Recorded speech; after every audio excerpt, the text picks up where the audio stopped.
Yo, what is good, guys? Ryan Hodge from fantasylabs.com here. It is Monday morning, and we are doing our recap video.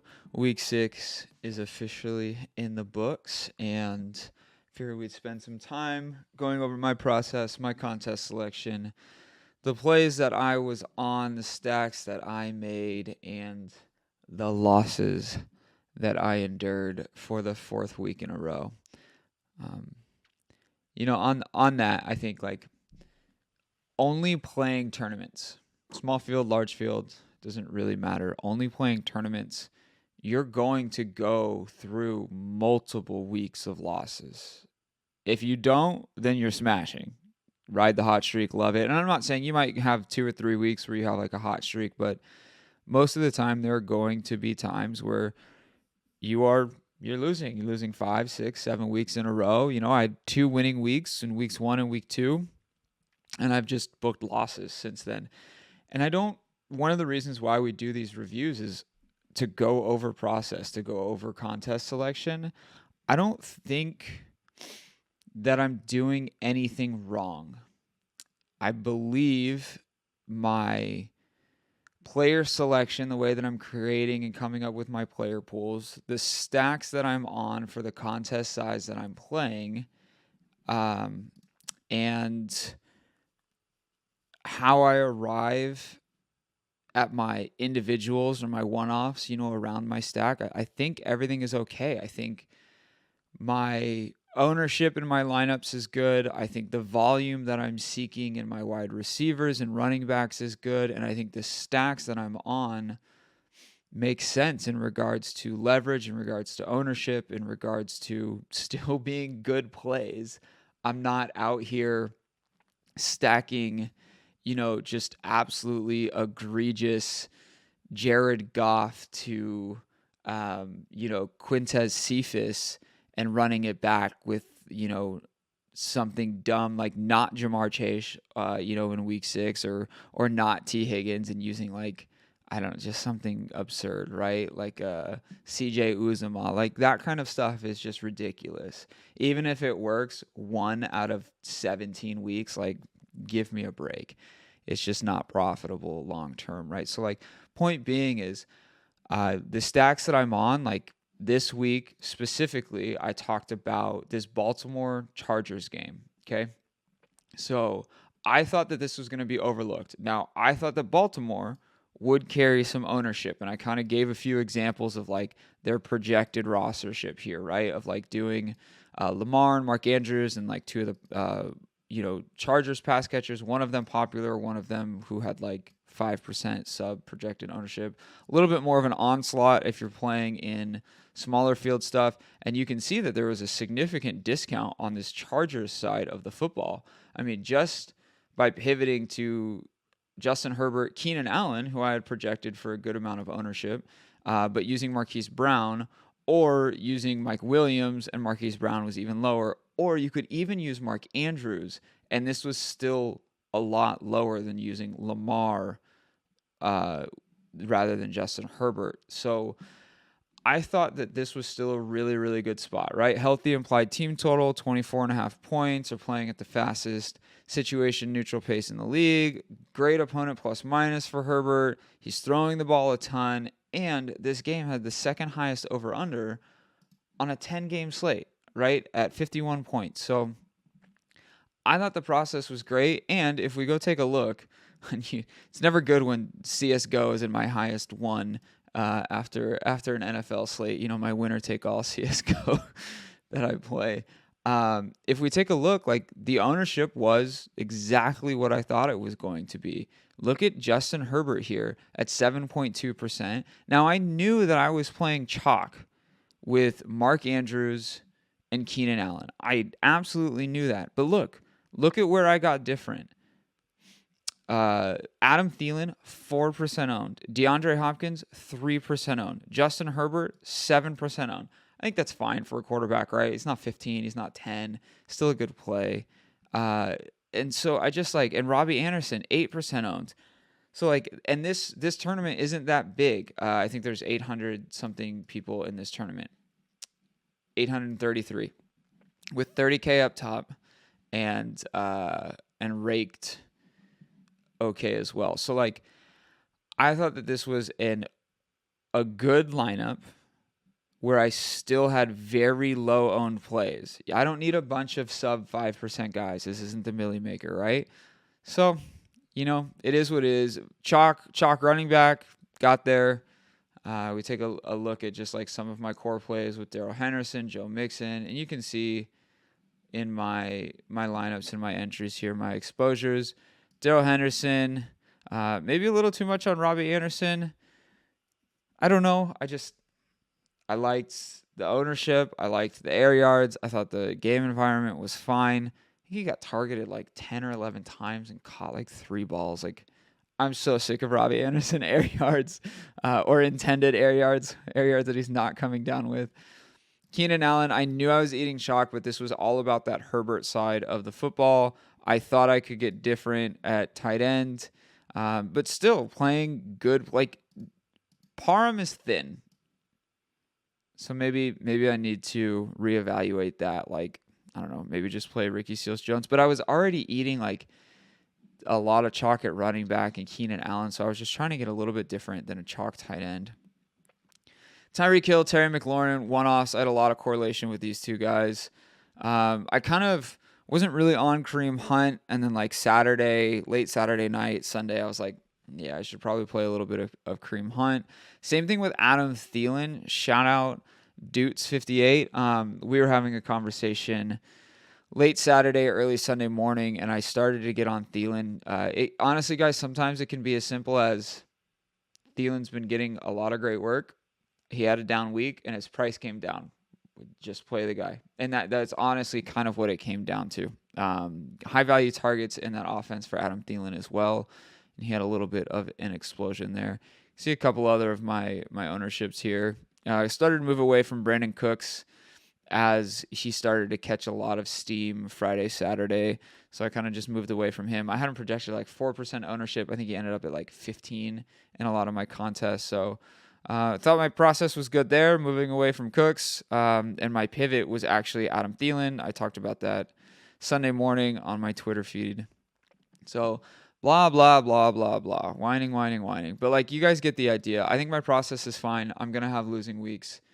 And I expect to have losing weeks. That's why you play what your bankroll allows you to play. And it's why you play consistent and steady. I dialed my action back by about 40% this week. I only had like 1,500 in action. I just didn't really feel like I had the best grasp on the slate. And so like Saturday afternoon, I unregistered like a grand worth of action from all the spies that I normally play, from the juke. So I just kind of moved away. So yeah, that's kind of my thought process, how I arrived at the stacks that I arrived at. I mean, you guys can see my exposures there. Let's take a look at a winning lineup here in this 833-person contest by Donnie Basbal. Stafford, was this an onslaught? Henderson, Cup, and see, did he bring it back with somebody from Giants? Shepard, does Shepard work out because Kadarius Toney gets hurt? I don't know. I mean, Shepard was still a target for Daniel Jones prior to the Kadarius Toney stuff, so I think that this is fine too. This was a stack that I started to get onto just a little bit. You can see I ended up with a smidge of Stafford and some larger field stuff in the $33 contest that I have. So Cooper Kupp, smash play, Thielen, Shepard, Mark Andrews, Jacoby Myers, and the Vikes. Myers down there in the flex for some late swap equity. I think that this is a really good lineup. Eating ownership at running back, thought that Mark Andrews was a great play, and then had a great couple of 5%, sub 10% guys with Myers and Shepard. And I mean, like, I think Thielen was absolutely a key to the slate. It was very difficult to find some wide receiver value. And so to get 32 points out of a 4%, $5,800 Adam Thielen was definitely sharp.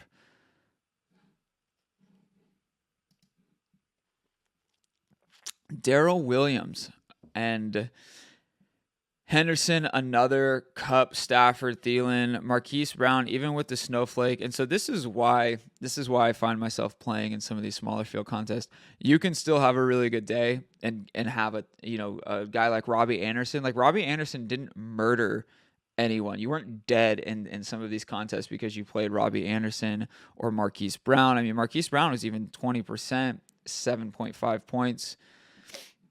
Here's two kind of duds.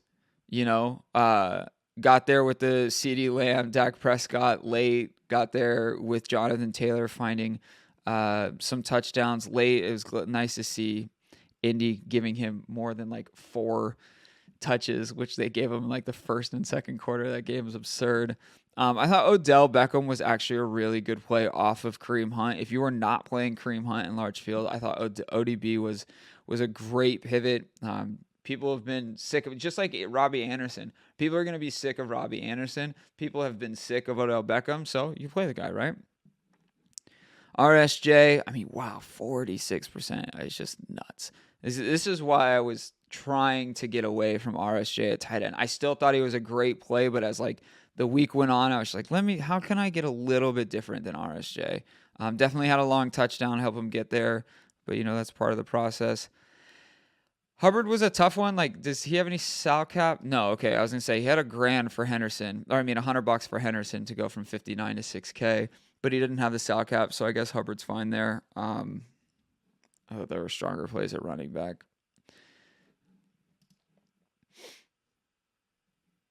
The Heineke, I can't believe Heineke didn't get there, but look at this: 4th place, $200 entry, winning 5K, a dud from his quarterback, a dud from Marquise Brown. But he definitely had some other really great plays.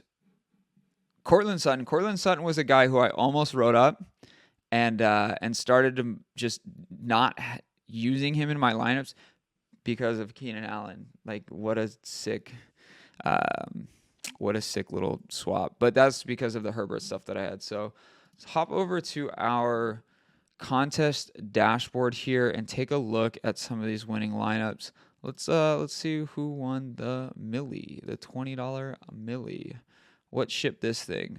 I'm gonna go with a Dak CeeDee Lamb. Which in all honesty, I have no idea. No, a Donovan Peoples-Jones. A Baker Mayfield and Donovan Peoples-Jones lineup won the millie, but he did have CeeDee Lamb and Adam Thielen, Joe Mixon. All right, so he's got Baker, Donovan Peoples-Jones. Who did he use from Arizona? Nobody. It's ridiculous. These are the type of lineups that win the millie. Just like, give me a break. Not even. It's insane. I don't even want to look at that lineup anymore. Stafford, CeeDee Lamb, Higbee. Nobody from the Giants side of the ball. Man. Maybe the bring back is dead. Maybe the bring back is dead. I'm seeing a lot of it early on this year. I'm seeing it in high stakes, like high volume players, people getting down 100, 200, 300K a slate easily, not using it. In some lineups, they're still definitely doing it in a lot. But in some lineups, I'm not seeing it as much where it's just like, maybe it doesn't make sense. Maybe the matchup is tough. Maybe there aren't guys who soak up a ton of volume on the opposing team. Maybe it's really spread out like in Cincy where you have, 2 elite wide receivers eating 20% market share targets every week. I don't know, but you might still have a good team like Stafford. It's definitely worth putting some thought into. But you will absolutely, in my contest selection, still find me stacking and doing onslaughts depending on the size. I think onslaughts are great for field sizes of 100, 200, 300. Once you start to push towards like 500, I think the onslaught becomes a little less viable. Obviously, every slate is independent, and you need to take the context of that slate. Like maybe it's the Rams and the Chiefs, and you just want to stack that game, just onslaught it, in a 500 or 600 person contest because you got a 56.5 point over under or something ridiculous, right? So whatever it might be. So yeah, that one shipped out. Let's move to some smaller field stuff. Let's take a look at the Mega Millionaire where the Burrito Brothers put in 81 hours this week. Shout out, Chess is good. Teddy B shipping it in this. And you can see 190 points here in this one versus 231 points in the other Millie Maker. Didn't require a smash from everyone, but got there with Jonathan Taylor. Colts defense, little correlation there. Myers in the late. Khalil Herbert, Joe Mixon, sharp play. This is interesting. Cincy twice with Joe and Jamar. I would not have done that. I guess it worked. I just for a $6,700 Jamar Chase versus a team that you absolutely want to run on and a running back that you played in that game.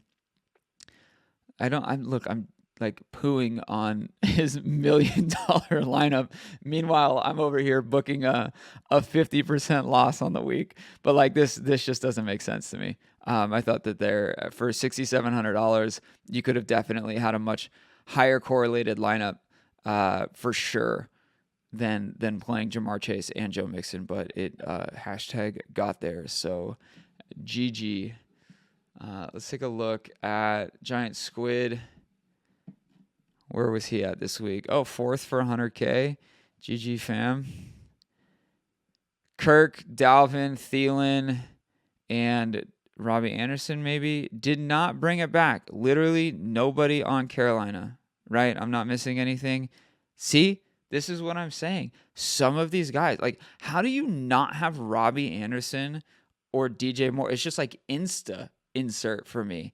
And somehow Squid gets away from it and wins. Too sharp. He chose to pay up for Cup and the Cook onslaught. Like, if I'm looking at this lineup, how I would have constructed something similar, let's just say I land somewhere near this. I have Kirk, I have Hunt, Cup, Thielen. I think all this is fine. McCole, Ricky Seals, and then this is where I would do something different. In no way, shape, or form would I have played Dalvin. I would have played probably Darrell Henderson as my highest owned running back. That gives me $1,700 in sal cap to move up from Devontae Booker. So what does that give us? 60. Yeah, I think that actually gets us right to DJ Moore. And that's exactly what I would have done. So it's just, I would love to know the thought process. $7,300. I would absolutely love to know the thought process. Or I play Robbie Anderson, instead of McCole, maybe up at defense. I don't know. Who knows? But my point being is, like, I would have ran this back with a wide receiver from Carolina, and I would have found a way to do it, and I would not have used a running back in that game. I would have just done Kirk and Thielen. I don't know. I'm going to have to spend more time on this. I'm seeing too many sharp players not running it back. And this is even in smaller fields, 767 entries, when the onslaughts just make so much sense. He did it here with Jacoby Myers. He did it here with Ricky Seals-Jones Jr. in Kansas City. He did it here again with Jacoby Myers. See, here are these onslaughts that I'm talking about. Jacoby Myers, Hunter Henry, Dak, CD Cooper, Teddy B, Cortland, Tim Patrick, and nobody from Las Vegas. So there he does it. He does it again. Right? I'm not missing anything. Javonte, Teddy B. Yeah, this is crazy. He uses 1, 2, 3 people plus a quarterback. So he's got 4 from Denver and nobody from Vegas. I can't believe he didn't find a way to use Henry Ruggs or Darren Waller here.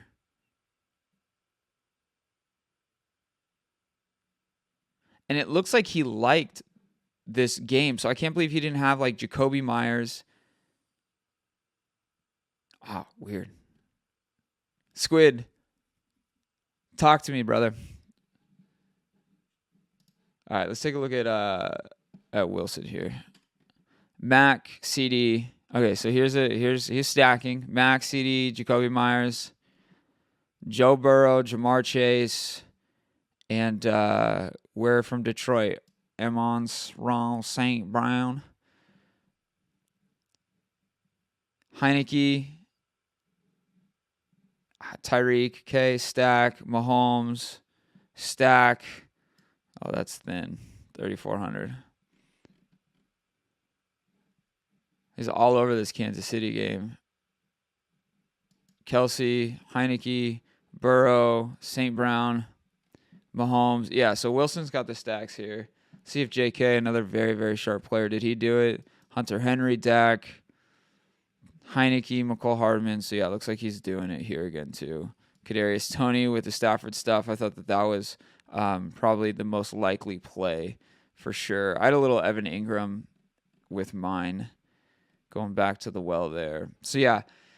JK's doing it too, but I'm telling you, I'm seeing it more and more for some very sharp people. Very, very intentional about not doing a bring back with their team stack. So interesting stuff, people. Very, very interesting stuff. So yeah, look, week 6 in the books. I'll do a first look video for y'all tomorrow morning. We'll dive into the week 7 slate. Take a look at some salaries. It'll be my initial gut check. And with that, I will see you then. Peace.